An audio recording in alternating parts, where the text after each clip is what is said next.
Welcome back to What Arty Noobs with General Disturbance. This is the Dickermax, the Tier 6 German premium tank destroyer. It's located on the northeast corner of Live Oaks, and it's under the command of Aurorik78 of SAMS. Well, this tank is normally the butt of quite a few jokes because of its name, Dickermax. But it actually means Fat Max in German. That was its original name. They started work on it in 1938, and they actually built them, two prototypes, in 1941. It's armed with a 105mm main gun, which is capable of 300 alpha, which is quite a lot. And with the HE rounds, it's capable of 380 alpha, but only 53mm of pen. That might have hit something. The T-67's hitting the other side. That hit the ground. So nothing stopped that shell, but there might be something here. Again, there's nothing kicking up the ground, so it may have hit something on the other side. That one appeared to hit up the ground, so... Okay, there's the enemy Dickermax. Now, what's really great about this tank destroyer is it has 15 degrees of gun depression, which makes it very difficult to hit when it's using a ridgeline. Standard reload is 8.92 seconds, and you can see here the Aurorik has got 7.13. Firing blind. Trying to hit that Dickermax. Oh, he just got hit by a T-67 from over here. Fires one back, and that hits the ground. Now, what happened to the Dickermaxes? Well, one of them caught fire, and eventually it blew up. But the one that didn't catch fire actually made a huge number of kills, and eventually was taken out by the Russians, or the Soviets. And they don't know, they didn't identify it at the time. They didn't know what it was. They actually took a couple of pictures of it after it was knocked out, and it was the lower plate hit that actually took it out in the end. You could see the hole in the lower plate where it actually gone in. But it did have something like, I think it was 21 or 23 stripes on it, showing that it killed a large number of Soviet tanks or vehicles. Now, Aurorik's decided to fall back, and both his Fifis, Fifi La Pew Pews, are retreating. One of them just got killed. And okay, T-3485M, the other Fifi left it too late. He's gone as well. Keep piercing our enemy's shield. Okay, so we did get a hit and penetration on the T-3485M. There he is. Okay, M4A3E2, that's the Sherman Jumbo. And there's a T-78 coming up on us fairly quickly. That's got a Jackson turret on top of a Chappie. He gets one pen, a high roll. Can he get another shot in before he gets spotted? Well, he pushes behind that bush, and before the guy spots us, he goes down. We pumped one round into the Panzer Actant ICK. That's a premium tank. Oh, he hits us, but he goes out with the next shot. Panzer VS-F2 next.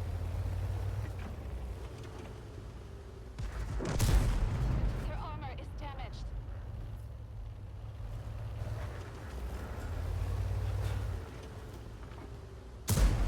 And he penetrates the T-3485M.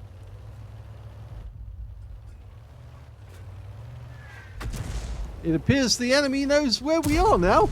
And we take out the Panzer VS-F2.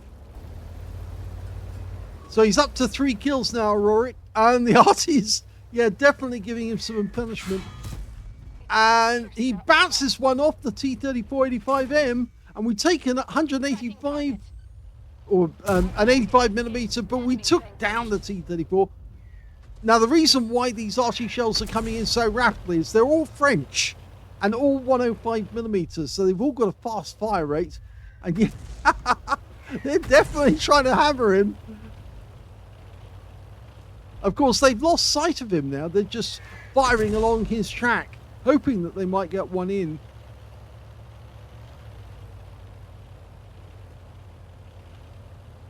Okay, we've got a KV-2 and a T-78 as teammates, but there are twice that number of enemies out there. 3 Arty, of course, 2 tank destroyers, including a Dickermax and an Su-85, and their main tank is a Panzerwehr Schmalten, which of course is a premium. They've lost sight of us now. Okay.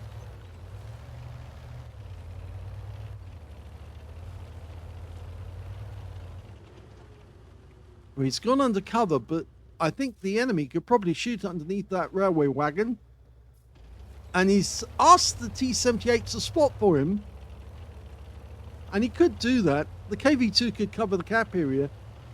The T-78 could follow us and come down this way.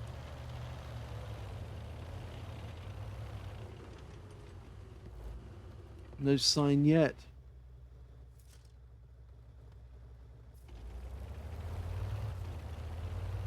Now, if we get spotted as we go across the gap, we'll know that the enemy tanks might be down by the lakeside.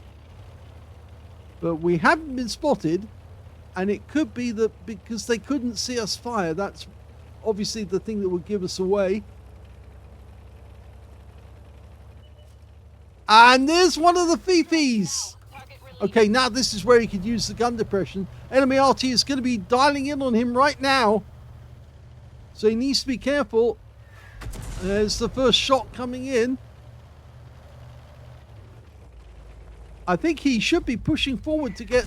Oh, look at that. That was very close. In fact, we can now see the Dickermax over on the other side of the lake, and we need to get that guy. We just lost sight of him momentarily. I don't think that hit. He would have taken him out if he had. And here comes the Fifi.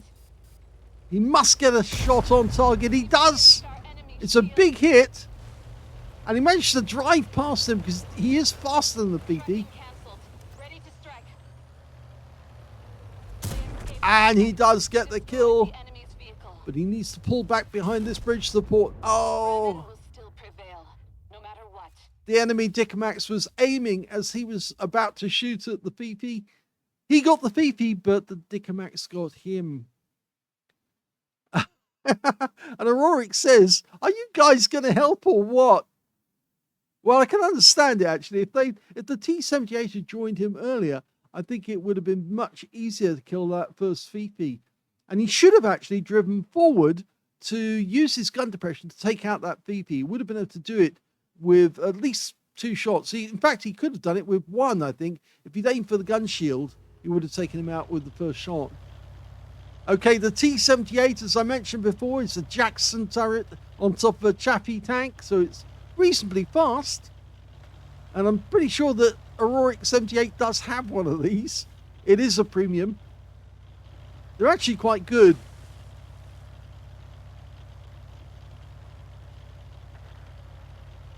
Okay, we've lost our KV-2. The enemy Fifi got a shot and killed him. So now this guy is on his own, facing 4 opponents. So he's missing out on getting a Kolobanovs, which would have been nice. And it looks like the enemy has some idea where he might be, because one of the Arty shells just landed behind him. Now the 2 Arty, one of them is a Fifi 105 Left H18B2. We call them Fifi La Pew Pew.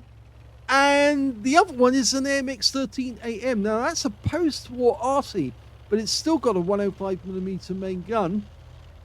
But it's actually got a fairly fast fire rate as well. And there's one of them. Now he's got a 390-meter view range. I was about to say 400. Oh, we've just spotted the other one as well, and he's in the dip. Now we haven't been spotted. Our sixth sense didn't go off, so he should be. Oh no, he fired in the gap and he got spotted. That wasn't a good decision there. And that's the reason why. These Arties are very accurate. Even the AMX-13AM is very accurate. Okay, there he is now. Oh, he stopped to take a shot, and he does get a hit, but you should be moving right now. And instead he's sitting there, and that's why he just took a hit. Okay, the AMX-13 got an accurate shot as well. We fixed the track so we can get moving, but where is he? He must be in the dip, waiting for us. Now, as I said, he reloads fairly quickly. It's about 12 seconds for a reload on the AMX-13 AM. But unfortunately for the AMX, yes, the T78 is quick enough to get the shot in. Donut Destroyer is his name. So I presume that he is definitely on the rounded side. No, he could be a policeman. You never know. And donuts are really nice. You can actually make them.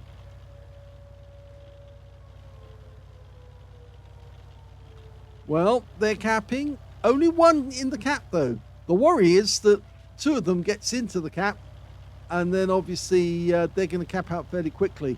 He's making the long route because he obviously wants to get the Defender medal.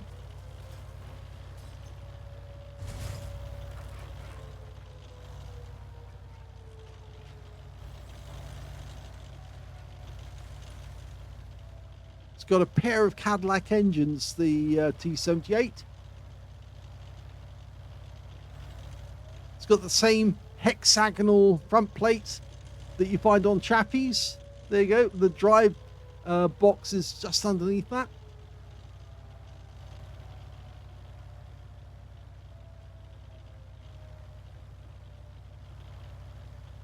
No worries on time. Got plenty of it. So long as the guy doesn't get into the gap. The second one gets in the gap, we're in trouble. But he's popped up. There he is. Nicely done. But we did get spotted. And so that means that the enemy Dicamax, who is badly damaged, is somewhere near enough to actually see that shot.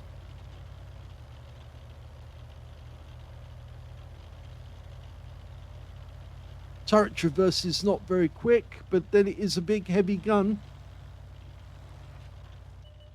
Oh, he's found him!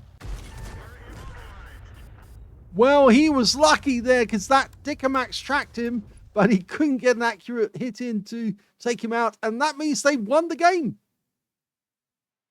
Here's the end of battle results, and that was an ace tanker game for Aurorik78 of SAMS in the Dicamax. He managed to get a fighter badge for getting at least 4 kills. In fact, he ended up getting 5, one short of getting a top gun and 1/3 of the enemy team. He also got a duelist for taking down 2 tanks who damaged him, a fire for effect for doing more damage than the hit points for his own vehicle, and he got the high caliber for dealing the most damage in the game overall. Now, his win rate from that one, 9,571, which is super unicum and quite a bit more. Let's have a look at team score and see how he got on. Well, we can see the highest damage in the game was 2,810 hit points to Aurorik78. Second highest damage was the T3485M on the enemy team with 2,021. And the third highest damage was the KV2 with 1,653. When it came to kills, well, there was 3 players who actually shared 5 kills apiece. And that was Aurorik78, the T78 on his own team, who also got a Piscucci's medal and a Defender. And on the enemy team, their T3485M got 5 kills as well. When it came to base XP, yeah, he's got that one as well. So he's got the top in all 3 columns, technically. 1,216 went to Aurorik, and 944 went to the T78. And the third highest was the T3485M on the enemy team, who got 689. Now, he got a Piscucci's medal, so he must have killed both of the Fifis as they were pulling back from that firing position as he was coming up the east side of the map. We can see that the Panzer Actant ICK got a Confederate, so he was hitting lots of enemies. And obviously, we've mentioned the T78. So let's have a look at the detail report. He fired 23 rounds. Now, this tank destroyer only carries 26, so he had 3 rounds left at the end. And that would have been difficult for him to actually take on the enemy Artys as well as those tanks with just 3 rounds when there was 6 of them in total. Well, there was actually only 5 of them by the time he killed the Fifi but again, he just got killed by the Dicamax the very next second. 13 direct hits on the enemy, 12 penetrating shots, 2,810 hit points of damage, of which 557 were at more than 300 meters. Now, I suspect that those shots were the ones that were fired across the lake at the house, the spotting house right next door to the lake. And I think we do know now who actually was the tank that was actually taken out. So we look at the numbers again, we can see, well, there's the T-67. We received a round from a T-67 fired across the lake at us. So we must have hit that guy for 262 hit points in return. So he was one of the tanks that was hiding behind the building and took one for the team. Now, the Panzer Actendai CK, I think he did take 2 rounds as he came towards us. We didn't hit the Dicamax on the enemy team. We did hit that E2 and the T-78. Well, I think we hit him twice, actually. It's showing 1 penetration, but in actual fact, I'm pretty certain we did hit him as he was approaching, and then our teammates started hitting him as well. So yes, the tank that we actually hit blind across the lake was the T-67. Let's have a look at the rest of the detail. Well, we can see that he did spot 1 enemy vehicle, and he got 7 enemy vehicles damaged, 5 killed, 127 hit points of spotting assist. The one that he spotted was the Fifi, who just came across him as he was making his way up the east side. Now, he actually earned 104,120 credits from the game, and that includes a 50,000 mission completion bonus. He got 30 bonds for a mission achievement as well, and 10,579 experience points as well on a ×5 day. So very well played there by Aurorik. He doesn't just play light tanks, he plays tank destroyers as well. Even if they have a rather unfortunate name, they can actually be fun to play if you're using gun depression. Yes, they're a depression king, a bit like the Sturo Mill really for that sense. I hope you enjoyed this one. If you did, please give this video a like, and thank you for watching.